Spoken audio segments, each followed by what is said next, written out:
this is an iHeart podcast. Guaranteed human. With no fees or minimums on checking accounts, it's no wonder the Capital One bank guy is so passionate about banking with Capital One. If he were here, he wouldn't just tell you about no fees or minimums. He'd also talk about how most Capital One cafes are open 7 days a week to assist with your banking needs. Yep, even on weekends. It's pretty much all he talks about, in a good way. What's in your wallet? Terms apply. See CapitalOne.com/bank. Capital One, N.A., member FDIC. Hi, Kyle. Could you draw up a quick document with the basic business plan, just one page, as a Google Doc, and send me the link? Thanks. Hey, just finished drawing up that quick one-page business plan for you. Here's the link. But there was no link. There was no business plan. I hadn't programmed Kyle to be able to do that yet. I'm Evan Ratliff, here with a story of entrepreneurship in the AI age. Listen as I attempt to build a real startup run by fake people. Check out the second season of my podcast, Shell Game, on the iHeartRadio app or wherever you get your podcasts.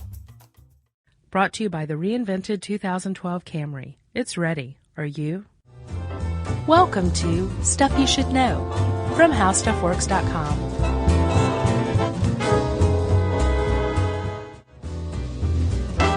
Hey, and welcome to the podcast. I'm Josh Clark. There's Charles W. Chuck Bryant. That would make this Stuff You Should Know. Hello. Hey, Chuck. Hi. Hey. What's going on? I I tossed and turned last night. I'm like, I have to come up with a good intro for this. I kept waking up in the middle of the night, had cold sweats, and right. I got nothing. Everybody you want to know the sweats, same thing? Everybody sweats. Yeah, nice. Thanks, Chuck. You want to know what I came up with? I think it would be appropriate. Chuck, Josh. what is your favorite use of taxidermy in a movie? That's what I got. I'm going to go with Psycho. Psycho? Yeah, that's the one I mentioned in the article because, Norman Bates had that creepy office full of fowl and mounted beast. Yeah, we're talking about taxidermy, and I think one of the themes that will keep coming up is that depending on how you pose an animal, sure, it can either be very cute or very menacing. Right. And if you fill an office, as Norman Bates did, with a bunch of menacing-looking stuffed dead animals, it's going to be creepy. It's curtains for you. Yeah, it is. Shower curtains. Nice.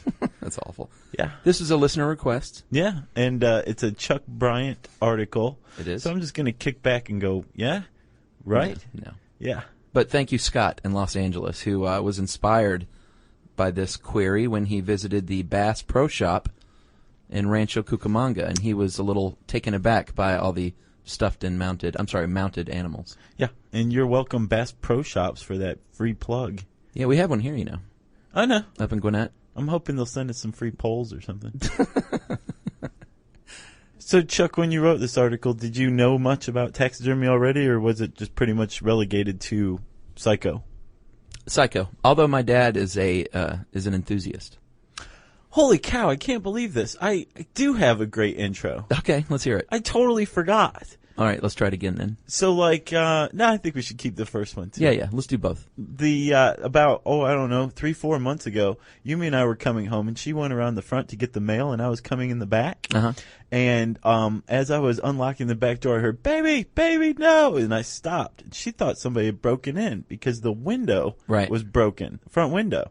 So we go and investigate, right? Bird. There is a huge hawk. I actually measured it. From tail to head, it was 15 inches. You're kidding. An enormous hawk, dead as a doornail, dead as disco, right? How did this not come to you when you were thinking of an intro? I don't know. Okay. I mean, that's just crazy. Yeah, that's to me. weird. So it was beautiful. Its neck was broken, but that was it. It was still warm. It was clearly in good shape, well, aside from being dead. And our first thought was, we need to stuff this. This hawk came to us, gave its life so it could sit in our study. Yeah. And we looked into it and found that we would have been arrested had we tried to. Really? Yeah, apparently in Georgia, hawks are protected. Oh, sure. And we definitely had a hawk. It was a chicken hawk. Uh-huh. Like the little chicken hawk and the foghorn leghorn thing? You're a chicken hawk and I'm a chicken. Right, exactly. Except this one was or I'm big, a chicken and it could hawk and you're a chicken. it could have taken a chicken pretty easy. Yeah. But apparently they're protected, and it'll raise a whole can of worms if you try to get these things stuffed. Interesting. Which actually goes into a point that you make in this article, that if you have a hawk or a deer or a beaver or any combination of those, and you take them to a taxidermist, and you expect some, as you put it, hillbilly mad scientist with the thirst for blood, you're going to be disappointed because most of them are very gentle, kind, loving, crotchety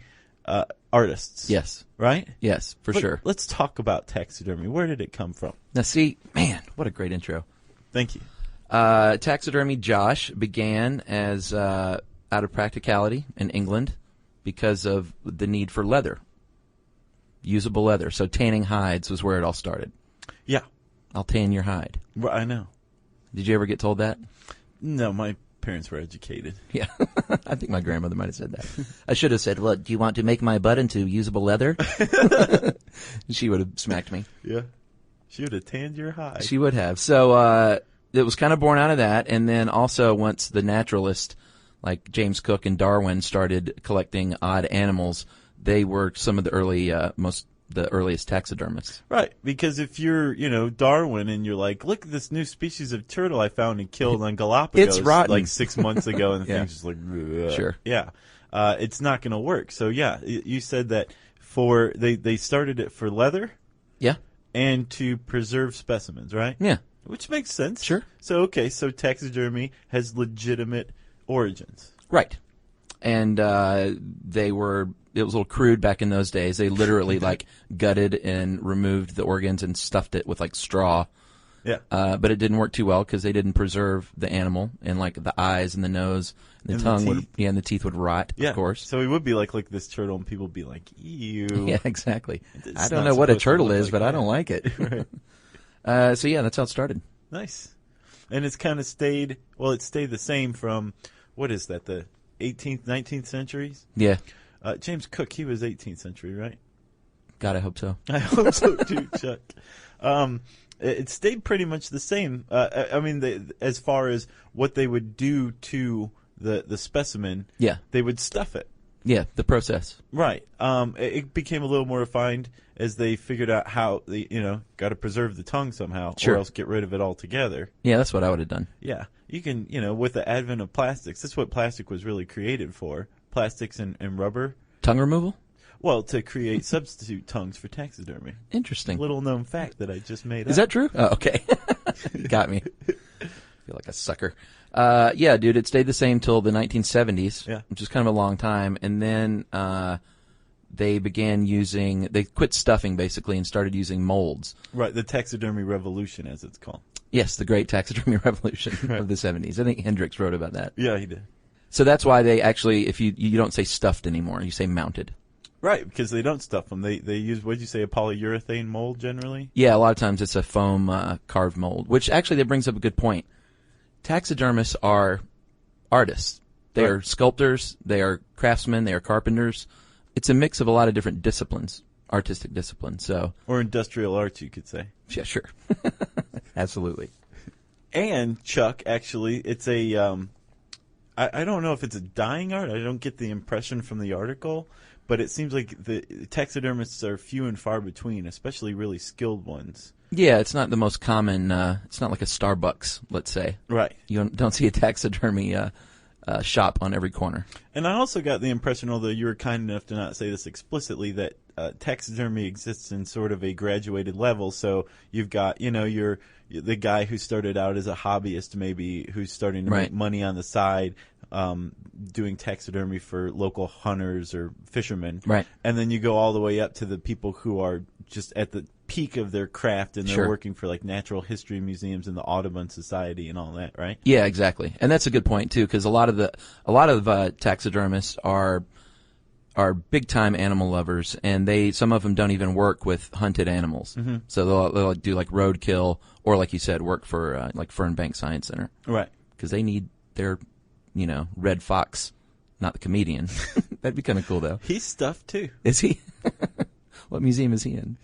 He's in the Museum of Dirty Old Men. Yeah, that's good. My mom would never let me watch Sanford and Son because she thought Red Fox was a dirty old man. Well, his stand-up was very dirty. Yeah, Sanford and Son wasn't very dirty. No, of course not. It was mainly just him faking heart attacks. Right. Yeah. Wheezy. So where are we? Elizabeth, I'm coming to join you. Yeah. You're right. Where'd I get Wheezy? Wheezy's the Jeffersons. Oh, okay. Yeah. God, it's awful. So where are we? We are all over the map, Chuck. We are. You said it's a slow process. That's true, and that's for a couple of reasons. Mainly, like you said, because there's not a lot of taxidermists, so it's not like it takes a year to necessarily mount your red fox. But it's going to take a year for you to get it, probably. Yeah, sometimes because they have a freezer full of dead animals. And then another reason is because a lot of these guys, especially I imagine with deer and other larger animals, they send the skin off to be commercially tanned. Yeah. Right? Yeah.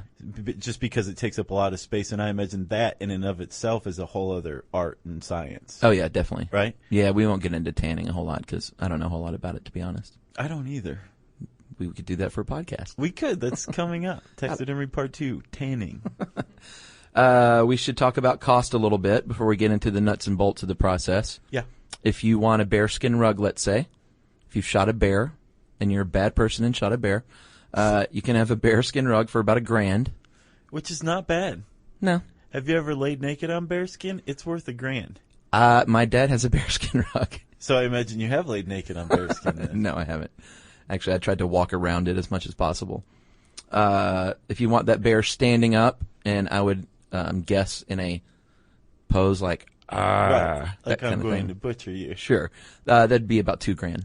Which I found surprising. I mean, going from bearskin rug for $1,000, which seems reasonable to me, Sure. to a full bear standing menacingly Yeah.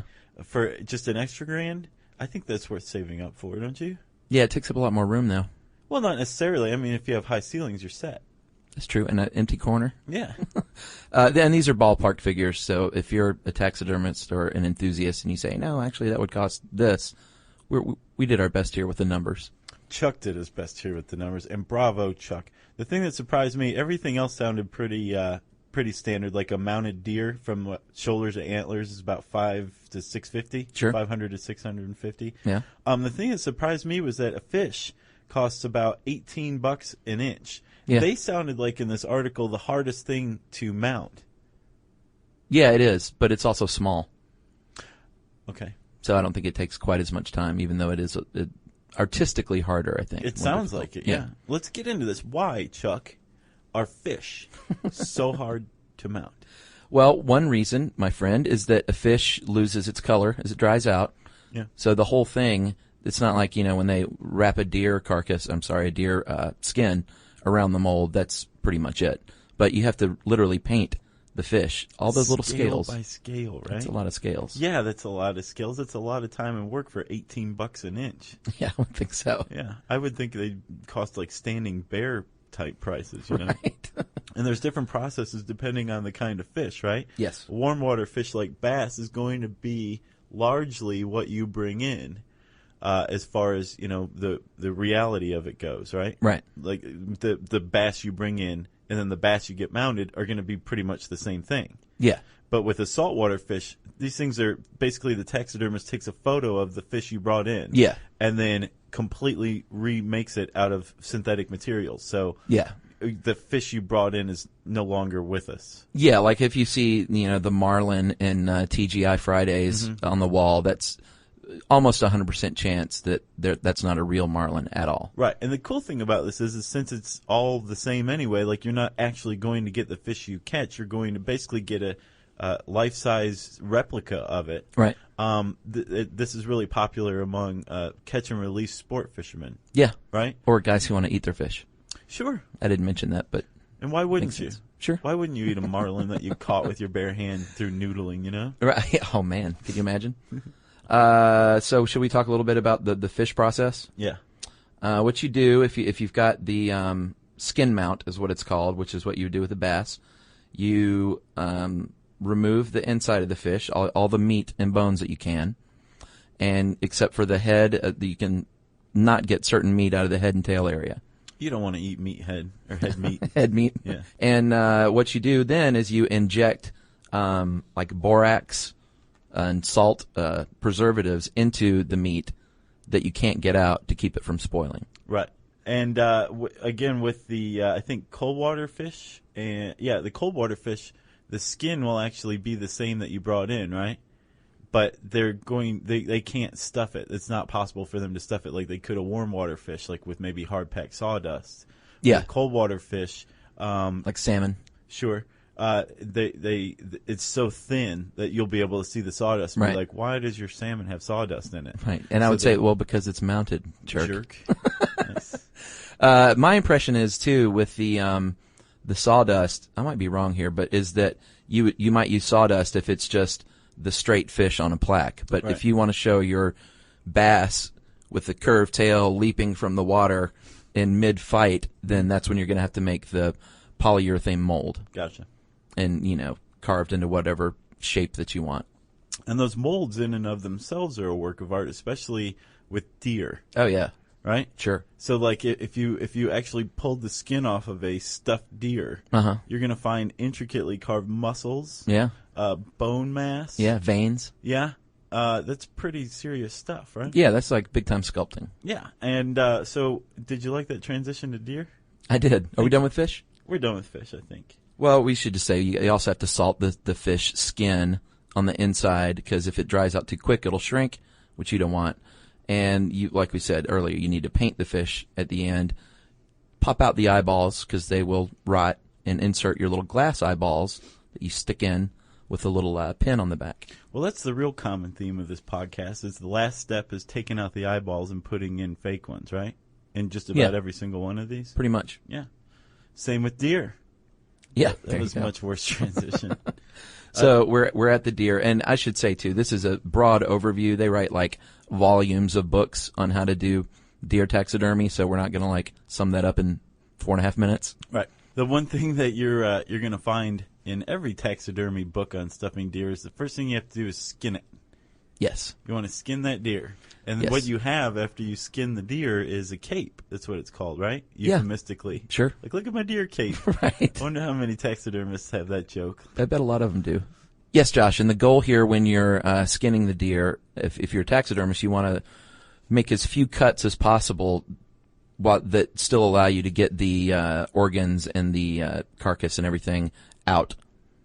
Because if you're, let's say you can't get your deer to the taxidermist in a few days, you have to do it yourself as a hunter. Mm-hmm. And if you're not very good at it and you make too many cuts and you mangle the deer, then you're going to make it really hard for the taxidermist. Right. The more incisions you have, the more sewing the taxidermist has to do, and the angrier the taxidermist is going to be. Right. Right? And like you said, they're crotchety.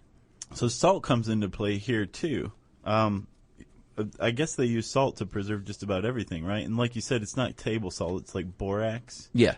So they use salt to preserve the areas around, like the mucous membranes that they can't really cut out without making the deer look ghoulish. Right. And it also tightens up the skin and the hair follicles, which is a good thing because you don't want the hair to fall out. And where else? Around the nose and between the toes, or I guess the hooves.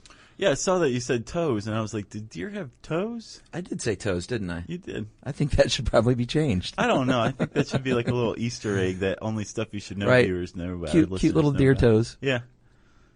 So, once the skin dries out, you've got to prepare your mold, or while it's drying out, you're carving your mold, Right. which, like we said, is very like intricate sculpting. These are true artists at work. Right, and remember, the skin might not even be in the same place. The taxidermist may have sent it off to a commercial tannery. So what comes into play first and foremost is taking incredibly precise measurements. Yeah. Because imagine making a mold just based on measurements you took. Yeah. While the skin's not even there, so you can't just throw it over to have a rough estimate of how you're doing. Sure. And as you put it, if you miss the mark by a couple of inches, you're going to have a saggy deer. Yeah. You know? That would be no good. No.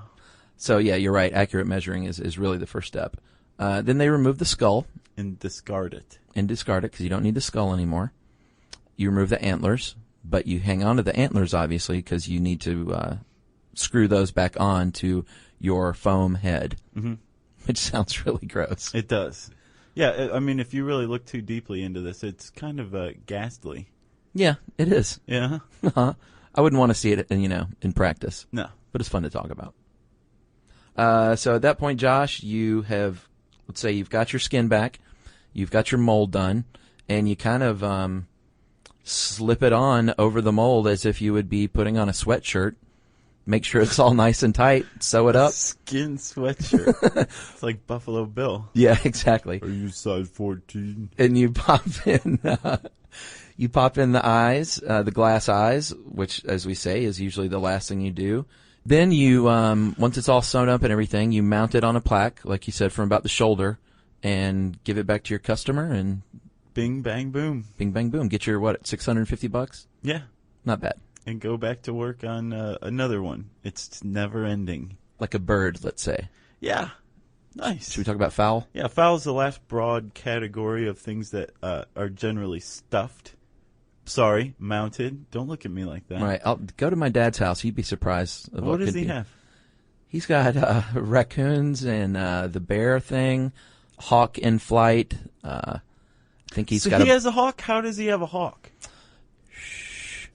Okay.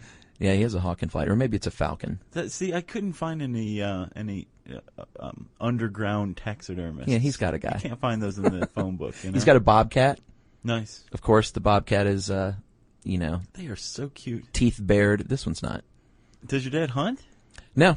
He just hits things with his car a lot? No, he's an animal lover, and when he'll see some roadkill, he would clean up the roadkill and then get the taxidermist. And it's just a theme in his house. He's a country guy. That's cool. Yeah. Yeah.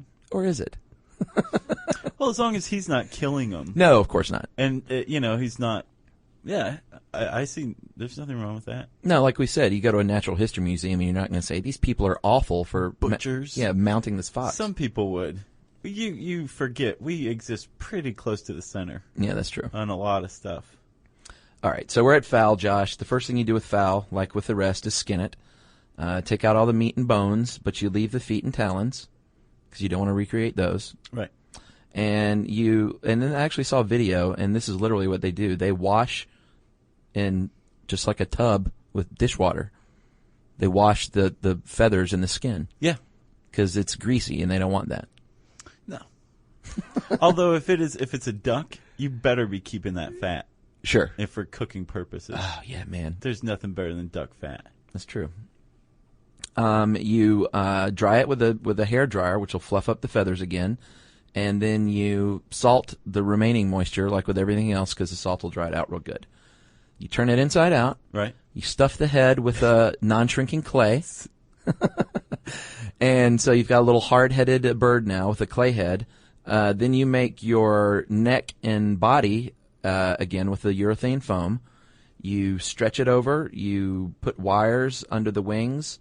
Under the skin of the wings, tied off with dental floss, because you want to keep the wings, stiff, I guess. Sure. Oh, actually, we should have said that with the fish fins. Yeah. They spread those out and tack them to a cardboard backer because you want your fish fins to be all spread out and cool looking too. Right. And when they're dried and preserved with salt, can you take the tacks out? Well, yeah, but then that's when you put the resin over it, which is the final step, and that keeps everything, Shellac it. Yeah, that's why it's shiny. Where are we here with the fowl? I think you just sew the little sucker up once everything's in place. Don't forget the last step. What's that? You the remove eyes. the eyes and Yeah. put in fake ones. And then you shape it. Once everything's in there, you kind of shape it if you want, bird in flight or bird pecking at seed. Mm-hmm. Imagine they have little titles like that. Sure. Then that's what you do. Yeah. And then you get your, like $250 to $400, I think. And then you go work on the next one because it's never ending. And you might think that Chuck just gave you everything you need to know about taxidermy. You're wrong. You're wrong. You can actually go to school for this, right? Uh-huh. $2,000 to $4,000 for taxidermy school? Yeah. Right. There's a lot more to know about this. As Chuck said about with just deer alone, the entire books are written on the subject of how to mount them properly, right? Yeah, and I also make the point, if you're interested in if you see some roadkill and you're like, wow, I would love that muskrat in my office, do your homework and go visit the taxidermist and check out their work. Like with anything, you get what you pay for, and there are a lot of bad taxidermy jobs out there. Yeah. I saw some photos, and the research is pretty funny. And don't just carry it around in your pocket until you go to the taxidermist showing it to people. People don't like that. That's no good. There are some things that you will want to do if you do come across some roadkill or however you come upon a dead animal that you want to stuff, right? Mount. Like, for example, you if you have a bird, I thought this was very clever and it makes a lot of sense. Say that I would have been able to have that hawk mounted. Right. I should have put it in a stocking, like pantyhose. Yeah. It keeps the feathers from moving about. And plus, it's sexy. If you have a deer, you don't want to drag your deer through the woods if you can help it, because that'll a lot of the hair will fall off and it'll mess that up. Yeah. You don't want to do that. No. But unfortunately, most motorists who pick up roadkill aren't familiar with how to field dress a deer. Yeah, that's true. But if you're a hunter, you're probably pretty good at it. Sure. Unless you're a lousy hunter. Sure. Like you're new. But if you're a lousy hunter, you probably wouldn't have hit the deer anyway. That's true. They say not to wrap a fish in newspaper because it'll soak up the moisture, and you want to wrap it in a wet towel with the fins very smoothed and in place. We need to talk about the jackalope. Well, yeah, rogue taxidermy, right? Yeah, well, go ahead and tell what a jackalope is. Some people might not have seen these. Really? You think everyone has seen one by now? I think everybody's seen a jackalope, but okay, all right. Right. A jackalope is a shoulder-mounted rabbit, shoulder to head, with antlers attached. Yes. That's a jackalope, and it came about in the 1930s by a couple of amateur taxidermists in Wyoming, right? Brothers, right? Yeah, that's the story. It may be legend, but apparently the Merrick brothers, legend has it, they went hunting, came home with a rabbit, threw it onto a table, and it slid over to where its head met two antlers that were laying on the table, and they went, "Hey, man, we should do that like it's a real thing." And they did. And called it the jackalope. And it took off from there, and it as I said, it gave birth to a type of taxidermy called rogue taxidermy, right? Yeah. Also called carcass art. Carcass art. I have a website to mention. What's that? It's called crappytaxidermy.com. Oh, is that what I was talking about with the bad taxidermy jobs? No, actually, it's a terrible name for it. I don't know if they originally started out with, like, just terrible taxidermy or whatever, but right. the images they're showing on the site are, like, incredible taxidermy, but it's all carcass art. It's all rogue taxidermy. Oh, that's where you can see, like, a goat with wings? Yeah, definitely, stuff like that. Yeah. They had a woman was wearing a hat, and I don't know how they did it, but it had three birds, like, pulling at her hat, hovering above the hat. Wait, the hat was the art, or they stuffed a woman? The hat was the art. Okay. It was a live woman wearing it. Gotcha. Presumably, unless this was some sort of snuff picture. Sure. But the birds were off of the hat, hovering over it, pulling at the hat. Uh-huh. And it was just amazing. Wow. I don't know how long this would have taken somebody, but my favorite is this one.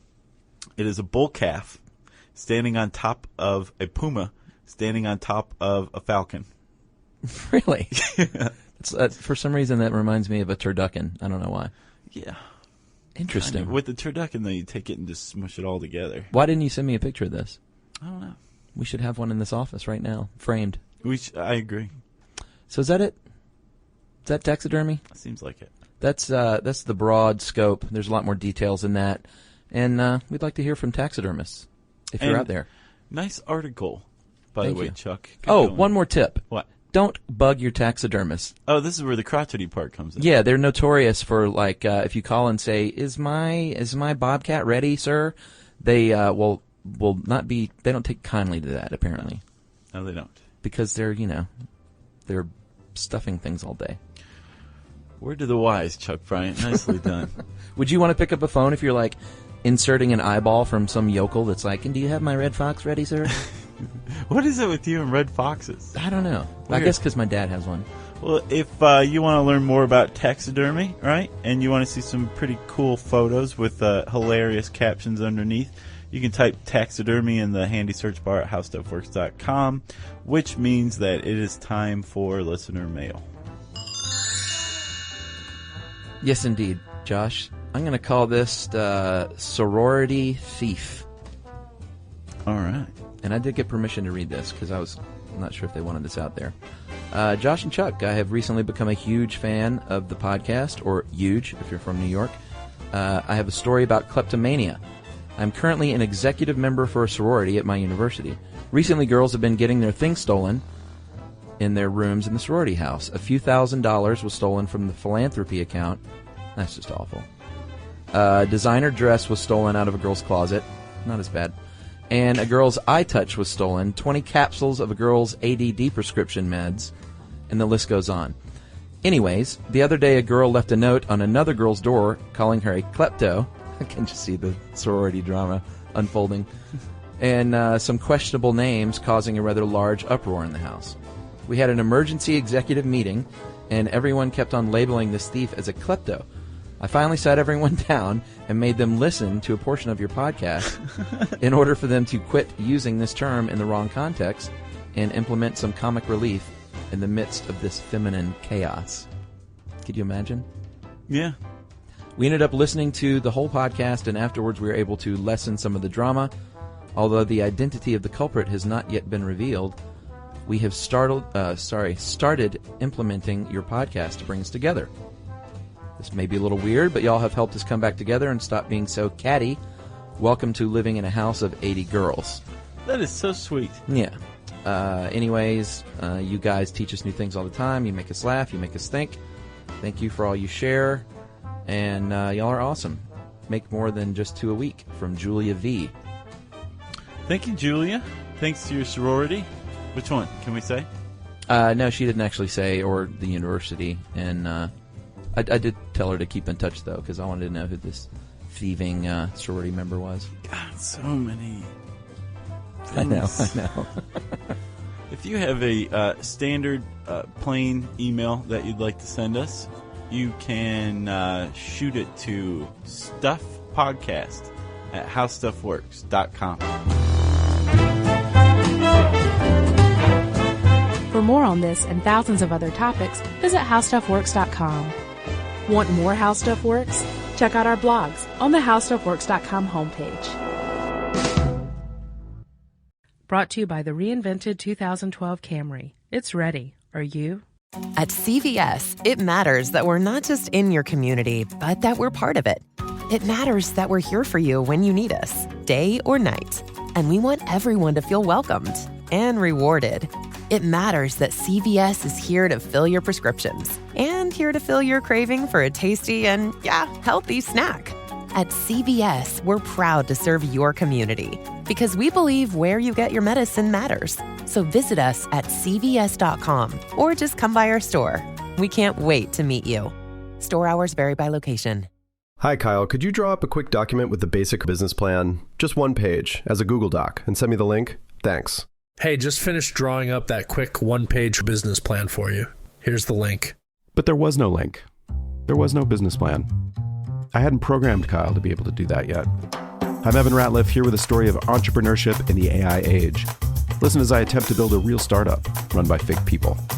Check out the second season of my podcast, Shell Game, on the iHeartRadio app or wherever you get your podcasts. This is an iHeart podcast.